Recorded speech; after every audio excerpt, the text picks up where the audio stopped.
So Peterson, can you tell me a little bit about yourself and your background? Yes, I can. First of all, nice to meet you, Peter. We have spoken on the phone and we have exchanged some emails in the past few years. And it's really nice to finally meet. I am from Brazil originally. I have been in the UK for over 20 years, which feels like a long time now. So I love England. My background is kind of mixed. My grandparents, some of them were Europeans, Swiss Germans, and also Portuguese. That's why the Feital comes from, which no one can ever pronounce properly. So in England, sometimes people call me Feital, Fatal, Fatil. So it can be, be all sorts.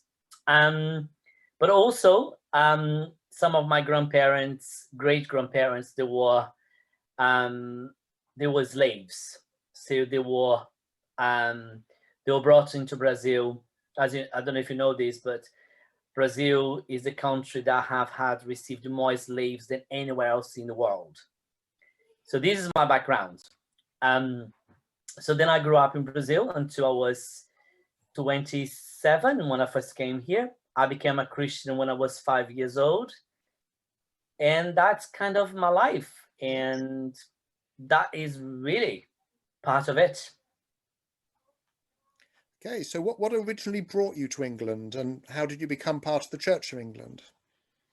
That is a very good question because I don't actually know how I became part of the Church of England. I think it was kind of was God's plan, really. Well, perhaps I should say that my story with England started when I was still back in Brazil. I know some people may find that really odd, and I totally get that and understand and respect people's views and cynicism and so on and so forth. But when I became a Christian in my little church, which was not Anglican at all, I never heard of Anglican church until maybe I was 10 years old when I encountered the writings of John Wesley that I completely fell in love with. I just found John Wesley profoundly interesting. I fell in love with everything about his understanding of evangelism, of mission, encountering that passion for God in a way that I found was so compelling. But back then, when I was maybe 6 or 7, someone prayed for me in my local church. And they had, if you like, a word from God. They believed that was a word from God. And there was this lady praying for me. My mom was there. And then she said, God is telling me to tell you, my mom, that your son is going to grow up and God is going to take him to England because God has a plan for him to work in churches in England. And then I was like, where the hell is England? I had no idea. And then I always have been very curious. I had a very curious mind, as you do, love reading. And then I start looking up and in the map, and trying to figure out. And then I realized where England was. And then I thought, wow, what a place. And little did I know how cold actually is for a Brazilian person. And then I thought, okay.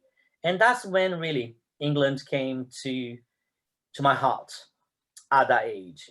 And then I understood later on in life how much England impacts the world, the cradle of evangelism and mission, the enterprises that came from the world, and how Anglicanism impacted the mission as well. So then when I came in 2002, funnily enough, I went straight to a Bible college, a Methodist Bible college in Derbyshire, which was just completely coincidental. And then I spent a few years there studying. I had been ordained previously in Brazil by a congregational church. I was a missionary, kind of missioner. I didn't want to lead a church. I always felt called. The parish was my world, that kind of thing. I just love anything and everything outside the parish. It's not that I don't love the parish. I don't mean that at all. I just love the work that God does outside the boundaries. And I've always been fascinated to what God does beyond the walls of what we call the physical parish building. Where is God in the prison? Where is God in a brothel? Where is God with the outcast? That has been my curiosity forever, ever, ever. And then from there, I went and worked, in West Midlands, and that's when I encountered the Church of England. And from there, I was asked to go forward to ordination, for ordination as a pioneer minister, which I did. And I did my master's, and then I was ordained as a pioneer minister. And that's been my love affair with the Church of England, and my entrepreneurial spirit, my imagination, what God has given me, sometimes has been a blessing and sometimes has been a pain. but but that's what it is. Yes. Well, you've sort of hinted at this in some of what you've said already, but you're a priest in the Church of England, but you're not a vicar with a traditional parish. You've already said you value what God does beyond parish boundaries. So can you just tell us something about your role as a priest? Yes, I can. I like sometimes to describe what I do to people. What is a traditional priest? I always push back a little bit, because I think this concept of being a traditional priest has been defined and redefined throughout the centuries. But if we think about that historically, if we think about that through the lenses of Jesus, what does a priest do? What are we called to do? To serve, to bring healing, to be messengers of peace, to console, to do all those sorts of things. And of course, we have Paul, later on explaining what the works that we do of evangelists, of prophets, and all that kind of stuff.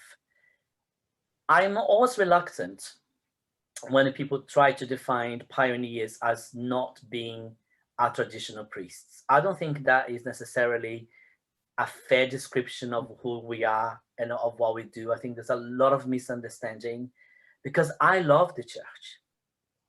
And how could I not when Christ died for it? I think what we're trying to articulate sometimes was like with any organization, any institutions, sometimes these things that we have done in a particular way needs rethinking, needs restructuring. And that's not to say that we have to dismantle what is old, because I believe in traditionalism. I think there's a beauty in it, and it's important, and it is what can sustain us. But when I'm talking about what I do, I like imagination. I like asking questions. And if I see something that hasn't worked in a particular way for 5-10 years, I like to ask the question, why? And I'm not afraid to think about this and think, if this hasn't worked, if it's not fit for purpose, this has to go. Yes. And I'm not scared of letting that go, because that's not the reason why I wake up in the morning and live. I live for the gospel of Jesus Christ, that is about renewing, liberating, freeing people up to grasp freedom. So in my work as a pioneer minister, I work in the creative industries, in the arts. And I have worked in the creative industries, in the arts, since I was 16 years old. And what do I encounter there? That is the question. What is in the creative world, in the arts, that is meaningful for the church? Well, I can give you three things. Creatives and artists, they are storytellers. They are telling stories every single day to our children, to our grandchildren, to ourselves. So we have a question. Do we tell a story with them, or are we let them telling the story for us? I would like to tell a story with them. Yes. One of the biggest things that we have to understand now is that there are meta-narratives that happens every single day. So in the creative world, we have seen since the Renaissance, the church is known as being patron to the arts. But we have seen so many artists killing themselves, taking them lives, and a huge amount of mental health. I want us to be seen as patron to the artists. And I want them to help us to really understand what's happening right now in the lives of millennials. How am I going to do that? By being part of the narrative. So then I'm asking the church, what is the best way to be part of the solution? And in a traditional sense, I happen to believe, and I'm very happy to push back, that one of our calling of being a priest is to be present, that the theology of presence.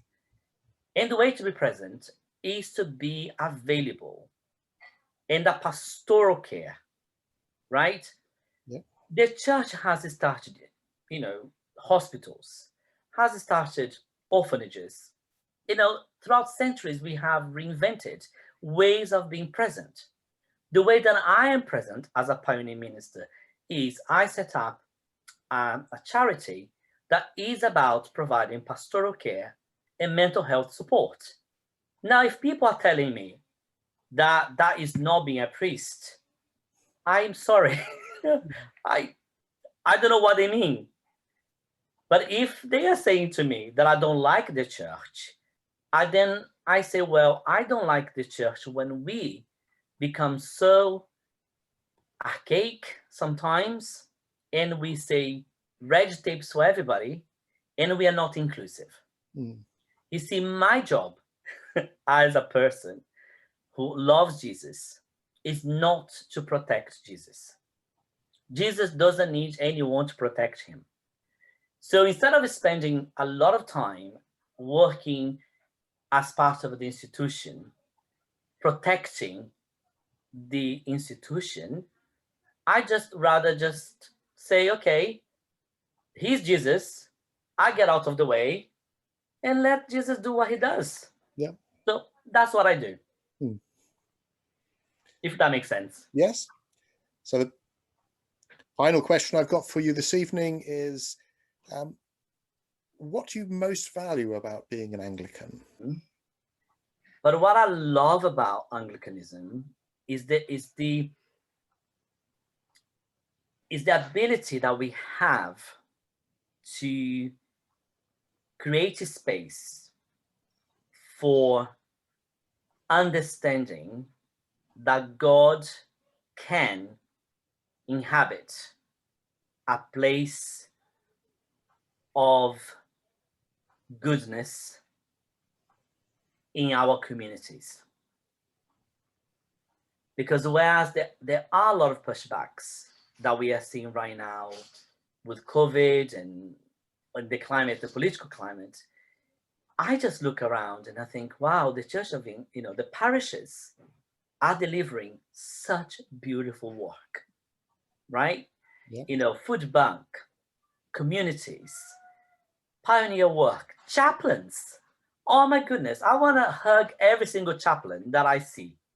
And we hardly ever speak about them, right? Let's be honest.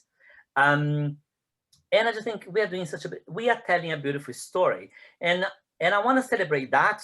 That's what I love about Anglicanism. And sometimes I feel sad that we're talking so much more about the institution than actually the people on the ground. And I think that's the beautiful story. that so many priests, lay readers, we hardly ever talk about our lay readers. You know, people who are the lay people who are just serving day in, day out. The lady serving tea and coffee. This is Anglicanism for me. You know, day in, day out, those people that we don't see their faces. And that's what I love about Anglicanism, is that diversity of people making the show go on, if you see what I mean. Yeah. I don't know. I think I blabbed a little bit there. I need to add just a bit of that, but that's the essence of it.